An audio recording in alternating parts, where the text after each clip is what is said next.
Isang barangay chairman sa Jaén, Nueva Ecija patay matapos na pagbabarilin malapit sa kanyang bahay. Tutukan sa report. Patay ang isang barangay chairman matapos pagbabarilin ng mga hindi pa nakikilalang sospek malapit mismo sa kanyang bahay sa barangay Don Mariano Marcos, Jaén, Nueva Ecija, mag-aalas 12 ng hating gabi noong Martes. Kinilala ang biktima na si Mark Vic Pascual, 41 anyos. Si Pascual ay 3-term barangay kagawad at kakaupo lamang bilang punong barangay nitong nakaraang barangay and SK elections. Sa salaysay ng isang saksi, nakaupo sa harapan ng isang establishmento ang biktima kasama ang mga bantay bayan para sa kanilang routine duty sa barangay. Pero habang nagkwekwentuhan, isang kotse umano ang biglang huminto sa kanilang harapan at pinagbabaril ang biktima gamit ang pinaniniwalaang caliber 9mm na baril. Alas 11:45.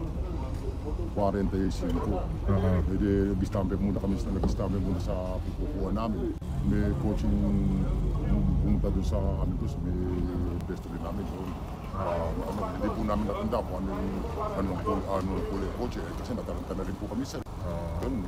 Tapos biglang pumutok. Tak, ganun ang nangyari po siya. Bumulagta sa sahig ang biktima dahil na rin sa dami ng tama ng bala ng baril na tinamo niya sa iba't ibang bahagi ng katawan. Mabilis namang tumakas ang mga sospek sa hindi malamang direksyon. Nadala pa sa ospital ang biktima subalit agad idineklarang dead on arrival ng mga doktor. Ligtas naman ang mga kasama ng biktima. Hinggil dito, mariing kinundina ng lokal na pamahalaan ng insidente.